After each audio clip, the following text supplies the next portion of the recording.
Okay, so as I mentioned in the introduction to this series on Chanukah from the Gemara, the Mishnah itself does not discuss the nature of Chanukah. It only comes in the Gemara in the context of the laws of Shabbos candles, and from there the Gemara launches into a discussion on the laws of the Chanukah candles, as we've seen. It started off by comparing it to Shabbos, and then yesterday, in the last 2 days, we went into the positioning and the manner of lighting the Gemara, of lighting the candles. And now, finally, the Gemara asks the most basic question, which is, well, what is this Hanukkah thing? We didn't learn it in the Mishnah. We don't know what this thing is. This holiday that we're talking about, you have to light candles for. What is it? And that's today's Gemara. Famous words, my Hanukkah. It's Chaf Aleph and Beis 21b. Towards the bottom of the page, looking at the narrow set of lines, count up 3, there's the colon, and after the colon. My Chanukah, what is Chanukah? Now, the passage in the Gemara, and these 2 words, my Chanukah, just these 2 words, what the Gemara is asking itself has hundreds of pages of commentary, and I'm going to share with you a little bit when we finish the inside of the Gemara as to why that is. Okay, so the Gemara begins, my Chanukah, what is my Chanukah? The Tan Rabbanon, for our sages taught. Now this, the quote we're about to read, is the Megillah's Tainus. I remember we mentioned in our introduction that the earliest mention of the celebration of Hanukkah comes in a book called The Chronicles of Fasting, Megillah's Tainus, which is a kind of collection of dates upon which one should celebrate and one should refrain from fasting. If one decided one wants to fast for penitence or for whatever reason, then this day they should refrain from fasting. And it also has days that to begin with are a good idea to fast. And they're basically all dates of events that happened in the first temple period, or post-first temple period, and the first half of the second temple period, before this book was written, or even more than just the first half of the second temple period, 3/4 down from the second temple period, before the Mishnah is written.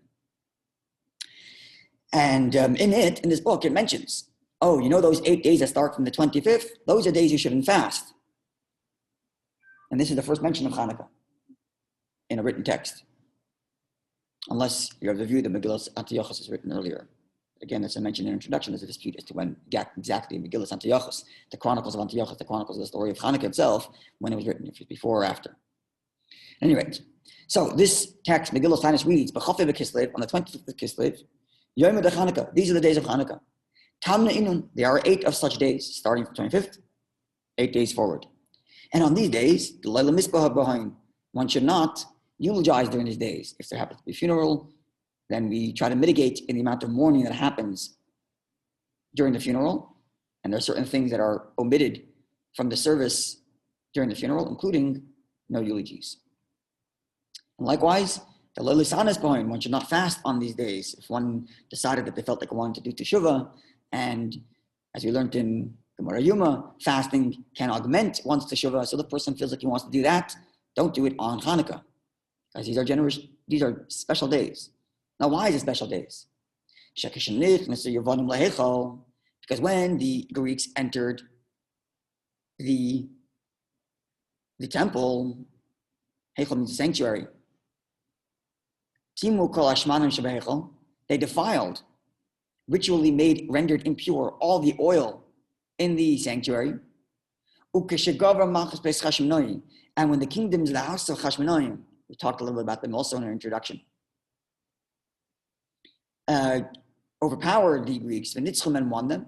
Botku, they searched the sanctuary, and they could not find only one jug of oil that was lying there, with the seal of the high priest.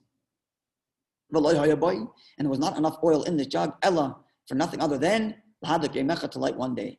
Nasa by Nes, a miracle was made, and 8 days, it lasted for 8 days. The amount of time required to travel and then produce new fresh oil.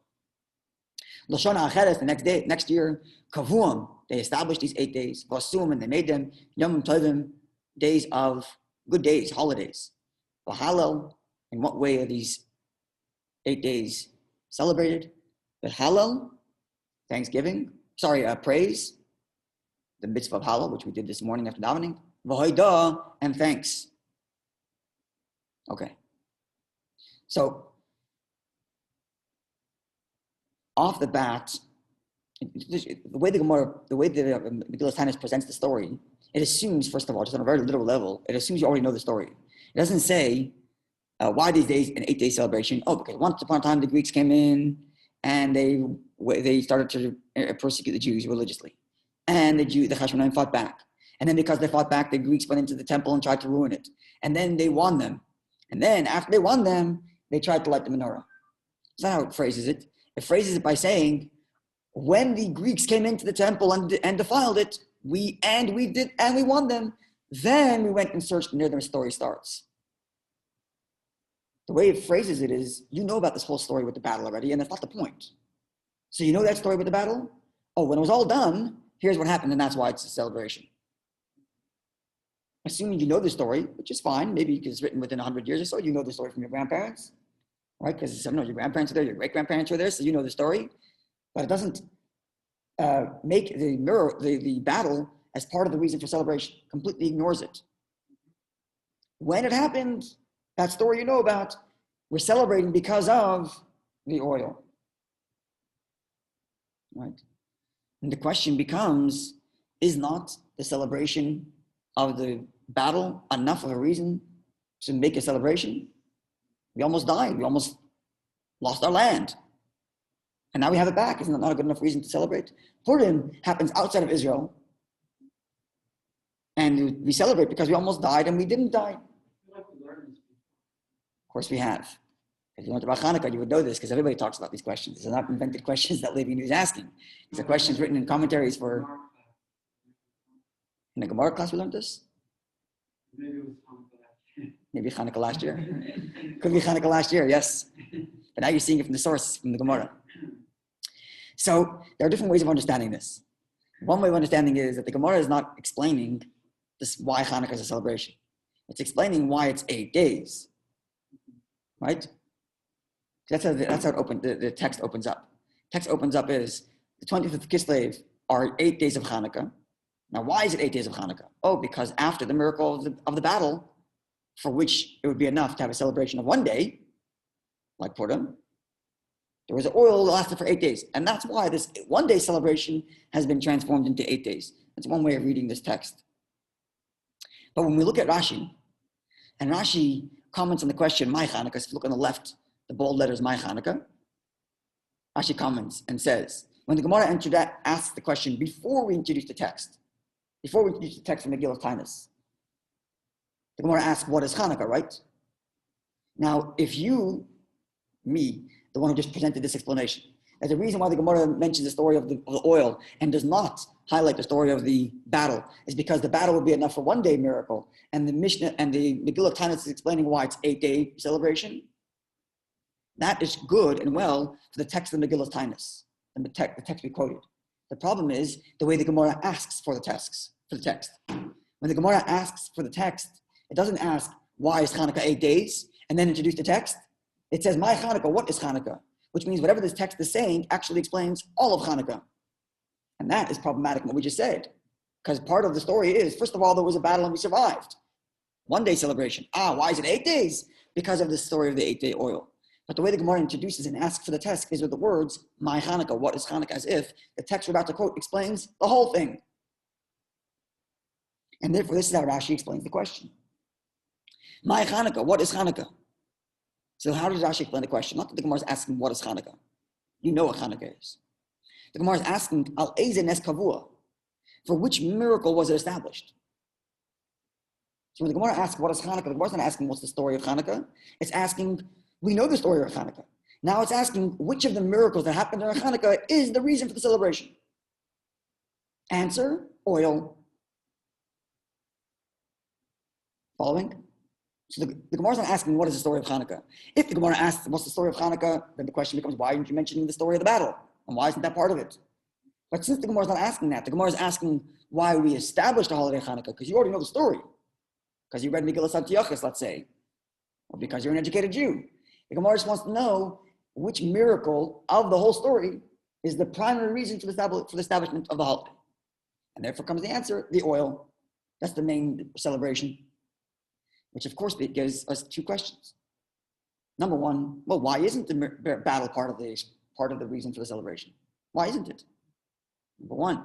Number two, you'll remember at the end of the text in Megillas Tainus, the Gemara, the text says that these days were established as two things: Hallel, praise, and two, Haidah, thanksgiving.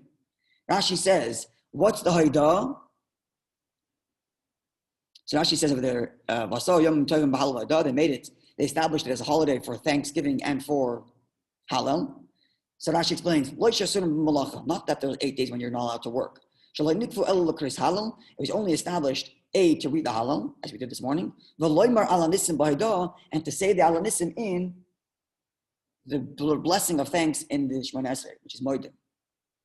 The third to last blessing of Shemona Esrei, the third to last blessing of Armida, is the blessing of thanks. And in there, you should insert Alanissim. Now, look at the text of Alanissim. What does it talk about there? It does not mention the oil. It only talks about the battle. Now, if Rashi is telling us, I think Gemara is asking, which miracles is it established on? And the answer the Gemara gives, you want to know which miracle it's established on? It's established on the miracle of the oil.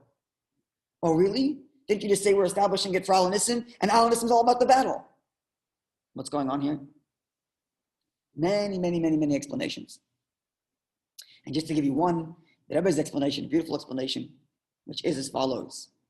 As we talked about in our introduction, the entirety of the story of Chanukah and the battle, the physical battle, was all of a spiritual nature. The whole thing was spiritual. It was all about religious persecution. And about, the pushback of those who wanted to preserve Judaism against those who wanted to secularize Judaism. And only because the ones who didn't want to give in to secularization resisted, that's why the battle started. And therefore, even if you want to thank Hashem for the miracle of battle, the proper way to do it is not by focusing on the physical battle, because that's only secondary and a consequence of the central struggle, which is religious in nature. And the menorah, the oil which represent the deepest parts of Torah, as we've discussed in the past, oil representing deepest mystical parts of Torah, the spirituality of Torah, if you will, not just the logic of Torah, but the spirituality, the godliness of Torah. That's what they're trying to preserve here. So the way to celebrate the battle itself is by highlighting the spiritual and religious victory, because that's why they fought the battle. Now the question becomes, if so, how come in our Alanissim we make no mention of the spiritual part of it? We do allude to it by saying that you handed over those who were secularized and those who preserved your Torah. We do mention that in passing, but it's all in the context of battle. Why in Alanissim are we only mentioning the battle and not mentioning the central theme, which is the spiritual struggle, the religious struggle? Rabbi gives a beautiful answer. Because the spiritual battle struggle is so central, once you mention the spiritual struggle, every other element of the miracle must be ignored. There's, in the language of like halacha, there's ikr and tafel. There's the primary, for example, if you're eating a sandwich and you have all kinds of blessings in there, right? You only make one blessing on the primary item, which is the bread. Everything else is secondary, and if you don't even make mention of it. So likewise here, if you were to erase the issue of the spiritual struggle, then automatically all secondary things fall away. And therefore, the only way to thank Hashem for the battle is to give it its space where it's free of the spiritual struggle. Because the moment you introduce the spiritual struggle, it's like you're wasting breath, as it were, on thanking God for the battle when the primary is the spiritual struggle. So the only way to actually thank Hashem for the battle, which we want to do at least once during Chanukah, is to carve out a little space in the Alanissim in which we, quote unquote, ignore the spiritual struggle, so that way we can focus at least for one part on thanking Hashem for the physical battle.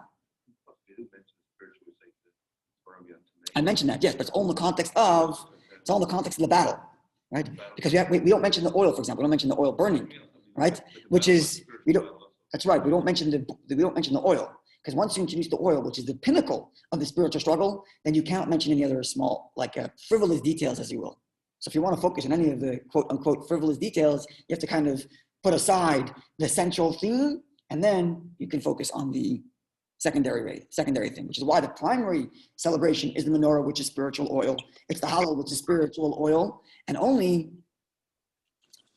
during the prayer, we carve out the space, which is free of any oil talk, so that we can thank Hashem for the side issue, which is the battle itself.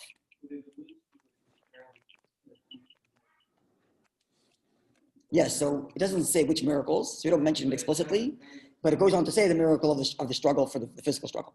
Anyway, there's more ways of explaining this. This is only according to Rashi. There's the Rambam, which reads it completely differently, and then there's the Lavush, there's the Torah, there's all kinds of different explanations. But this is one way of understanding Rashi. Even within Rashi, there's 100 ways to explain it, and I'm not joking just by saying hundreds, maybe thousands of pages have been written about these very words. But at least you get a taste into what the questions are, what the issues are, and at least one insight into how we might understand it.